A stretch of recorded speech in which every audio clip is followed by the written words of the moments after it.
right, let's get started.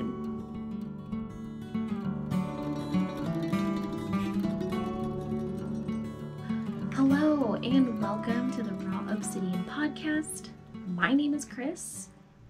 You can find me on Instagram and Ravelry at Obsidian Brat. And you can also find me on the making app at Raw Obsidian Knits. Trying to remember everything right now.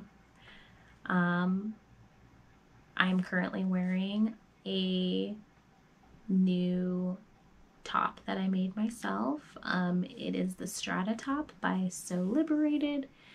I used some gifted soft flannel fabric for this, and it is super cozy, super comfortable. And I have another one that I also made out of muslin just to like test the waters with this pattern, and I loved it, and I'm gonna wear the muslin one over the summer. Yeah, so this is a special episode of the podcast.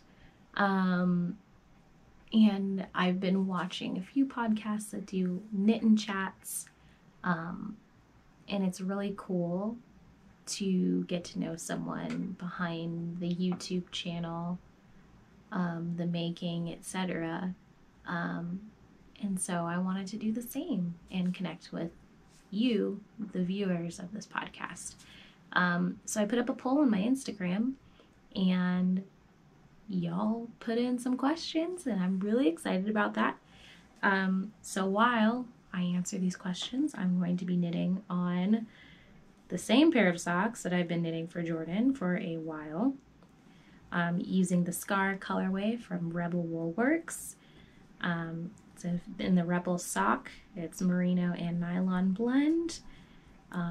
Very nice to knit with, super nice colors. And dropped my needle. And yeah, that's what I'm going to be working on while I answer your questions. So without further ado, let's get started. First question. How do you brave knitting sweaters in the round? I'm so scared. Well, friend, don't be scared. Knitting sweaters in the round is super easy. I was also scared when I first started knitting sweaters. And, you know, it was a big leap of faith for me to knit on a sweater, or start one. So, I dropped a stitch. Goes to show me trying to knit and chat. It's really hard for me. So what I did was I visualized myself knitting a hat the whole time, because essentially it's just a hat is a cylinder, or like a tube with like an end, and a sweater is like the same thing. It's like a series of 1, 2, 3, 4, if you count the body, tubes that you are making. And I count this as the collar as a tube too, because it just gets me started. So I always decided to, not always, but I decided to start my first sweater using a top-down sweater, so I can try it on as I go. I highly recommend the Flax sweater by Tin Can Knits. It was my very first sweater, and I've hacked that pattern many times to do stripes and color work and all kinds of stuff. So yeah, you should try that pattern just for your first sweater, your first go around, just dipping your toe in the water. But I imagine I'm knitting a hat, because you start off with a collar, which is a very small number of stitches, and then you do raglan increases, which sounds really scary, but it's not, all the way down, until you get to the point of separating the sleeves, and then you knit the body, and then you knit the sleeves with just basically 2 tiny hats. And yeah, that's it. And I guess you can imagine the body being like a cowl, or like an infinity scarf or something. So you just got to pretend that the actual project at hand is something else in order to give yourself the confidence, which is what I do. I'm huge on visualization. And so that's what I did. And it's not super scary. You don't have to cast on like a million stitches. You don't have to worry about, I mean, you do have to worry about twisting your stitches like you would with a hat. But it's like, if you're paying attention and you're being careful, it's not a problem. Yeah, so don't be scared. Just take it one step at a time. You can use that visualization hack that I just shared. And if it still is giving you trouble, you can just feel free to just reach out to me via DM and just show me what you're working with. And I would love to talk with you about it. And that goes for anybody who's like just starting to knit a sweater. It can be really daunting and scary, but you know what? That's what knitting community is all about, is we show up for each other when the project is scary, so we can all build our skills and make beautiful garments for ourselves. All right, next question. What is your favorite knitting tool out of all of your tools? Really worded very weirdly, but I understand what that means. So my favorite knitting tool is this bracelet. So this is it's like a ruler. I don't remember the exact name of it, but it's from Ilovehandles in Portland. I'm pretty sure it's a Portland-based company, but it's basically got this like little nub that hooks onto this little hole. And this is very well worn. Like, this was a super light color when I got it. And I've had this for maybe 4 years. And the leather is like super soft. When you get it, it comes really, it's kind of rough because it's really fresh leather. So you have to break it in, so to speak. But this is my favorite knitting tool because when I don't have my tape measurer, I can just whip this off. I can measure in inches or centimeters how long I'm going, specifically for sweaters. It's long. This is a 14-inch one that fits my wrist. They come longer as well, and shorter. And yeah, it's the holy grail for me for traveling and knitting. Especially when some of my notions are not like right at hand. So this is my favorite knitting tool. My other favorite knitting tool would have to be my Knitter's Backpack by Ritual Dyes. And I don't have it with me in here, but I'll link below so you can see what it is. I should have brought it with me, but it's essentially like, it's a very cylindrical backpack, but you can, it stands upright, so you can put all of your knitting. It's big enough for a sweater project. You can put all of it in there, all of your stuff in there, and just knit right out of the bag. And what's really great about the Ritual Dyes Knitter's Backpack is they have moon pouches, which are like circular pouches that go at the circular bottom, and it fits perfectly into the backpack. So you can put your keys, your notions, your phone, other small things that you want to take with you, and it's all in there. So when I am like going to an event, and I want to knit something, but I also don't want to have like a whole project bag and this, that, and the other, I can put everything in my Knitter's Backpack. I do need to get a moon pouch. It has been on my list of things that I would love to have for myself because it would come in handy for traveling and knitting. And it's also super lightweight backpack, very high quality, Portland made. And Ritual Dyes has a really lovely line of yarns for you to choose from as well. So Knitter's Backpack, those are my top two. Ilovehandles, ruler bracelet, Knitter's Backpack, Ritual Dyes. Next question. Are there any instruments you don't know that you'd like to learn? Yeah. So if you're new to this channel, or if you're new to following me, or if you followed me for a really long time, but didn't know because I don't post about it too much these days, I'm a musician and singer, pre-moving to the middle of nowhere, pre-pandemic. All of my projects basically got put on hold because Rona. But before, when I was living in Portland, I played drums in a really cool punk band with my friends. I fronted a couple of hardcore and punk bands. I have this really awesome like indie twinkly project where I play guitar and sing that I had with a couple of my friends, and then everybody moved, so it's just me. I'll link to all of those below if you want to listen to my wild and aggressive music or my soft, singy, nice to chill to music. Yeah, so I play guitar, bass, drums regularly. But I would love to learn the cello because it has this really ambient, low tones that are like super cool. I have one friend who plays cello and she hooks like effects pedals to it, so it has delay and reverb, distortion, and it all sounds super, super cool. So I'd love to learn cello. I think that would be really fun. Next question. What is one of the most unexpected things you've liked about living in a small town? I live in La Grande, Oregon, which is about 2 hours west of Boise, Idaho. We are almost the farthest east in the state of Oregon, and north too, so we're like in the northeast.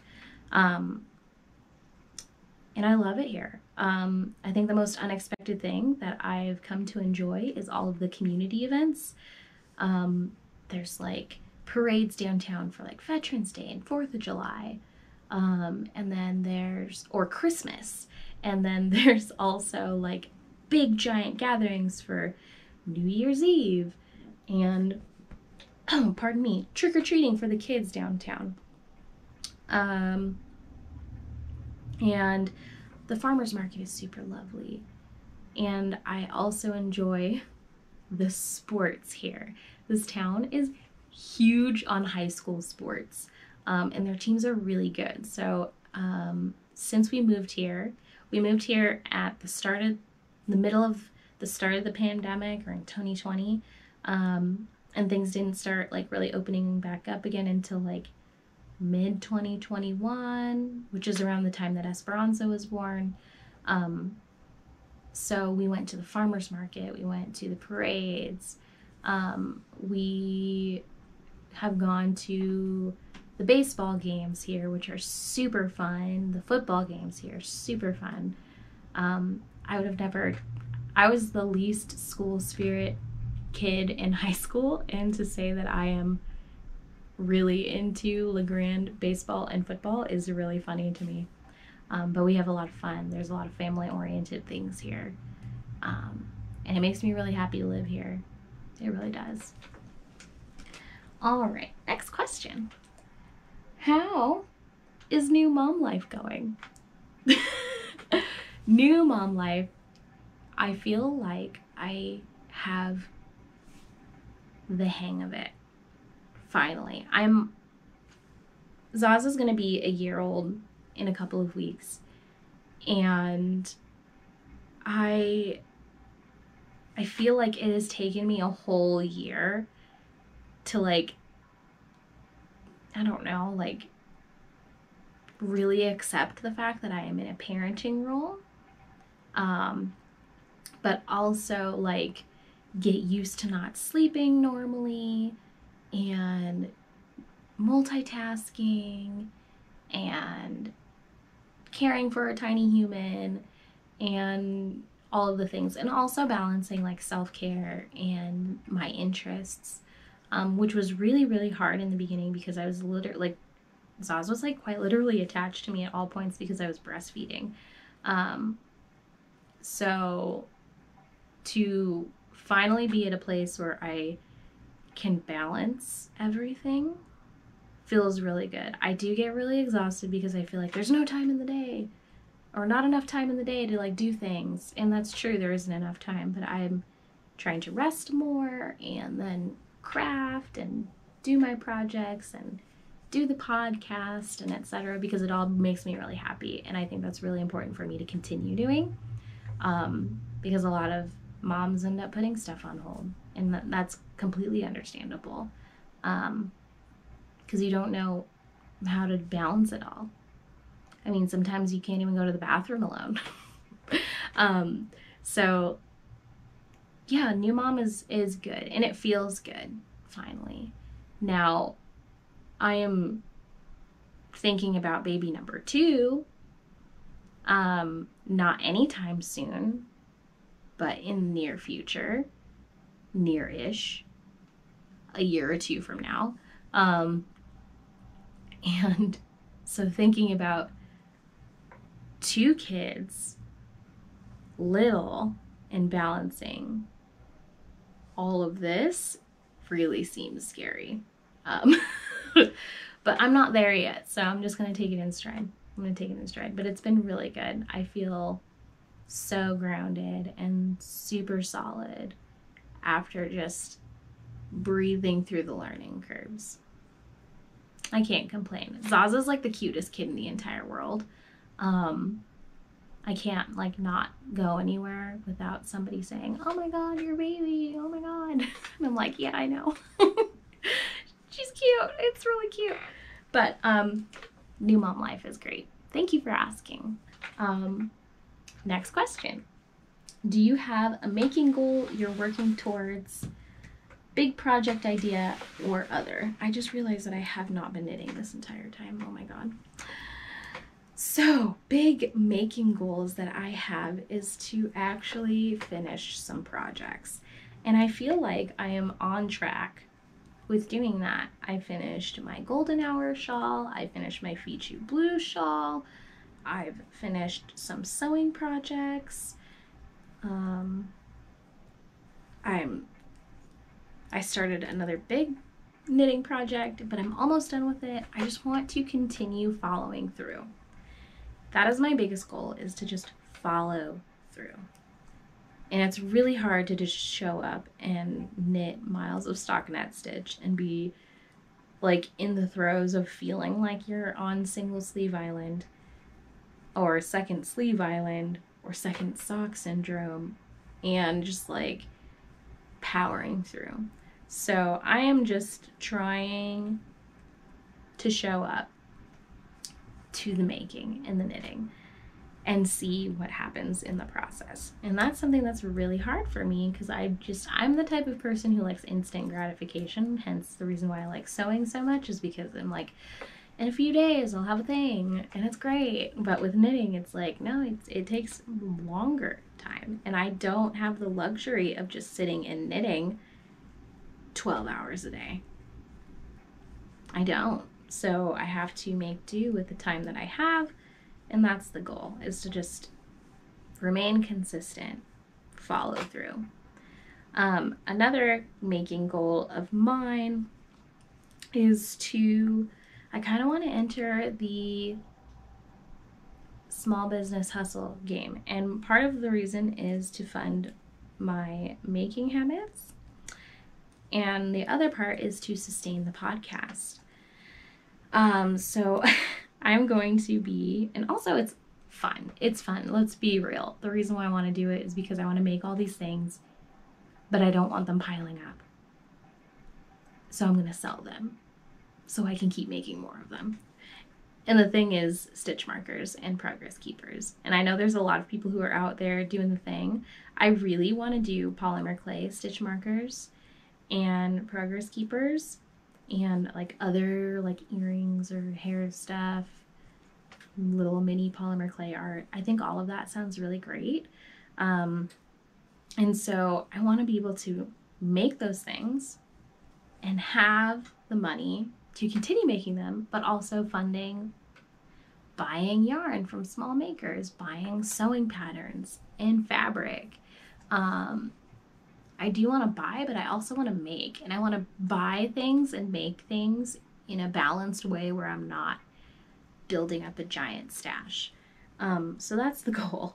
So if you hear an announcement from me about my new line of stitch markers that I'm coming out with and releasing hopefully soon. I still have some supplies to get and logistics to iron out. But yeah, I'll be doing that, and you can keep an eye out for that. I think I've posted a little teaser on Instagram about my Rites of Spring stitch markers that I am, or marks of spring. Get it, markers, marks of spring stitch markers. So I think if you haven't seen it, you should check out my Instagram. They're really cute. I'm really proud of them. But yeah, those are my making goals, and they're all big and small. And final question is from Toya, who just wanted to say hi. Hi, Toya. But that is it for the knit and chat. I didn't really get much progress done on this little pair of socks. Mostly because I really don't know how to knit and chat, so maybe I'll get better at this. I will probably be doing a knit and chat once a month. And it all just depends on if I get questions or not, because I know, everybody's busy. Not everyone's trying to be on the internet 24/7 doom scrolling. I do a doom scroll like at least once a day, which I really need to change. I shouldn't be doom scrolling on Instagram. I spend a lot of time on the Making app though these days, and it's been quite a joy to be on the Making app versus being on Instagram. I feel wonderful about the Making app, and it's really cool to see everybody's progress on their projects and their finished objects and their different mediums that they work in. That's not just knitting. It's pretty nice.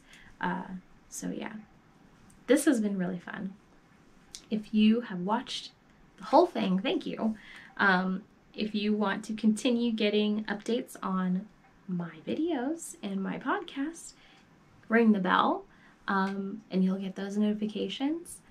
Don't forget to like and subscribe, and I will see you this week again, because this episode is coming out really late due to technical difficulties, but I will see you this coming weekend again with another episode of the podcast, and we will be talking about my whips, my current FOs, which I do have some.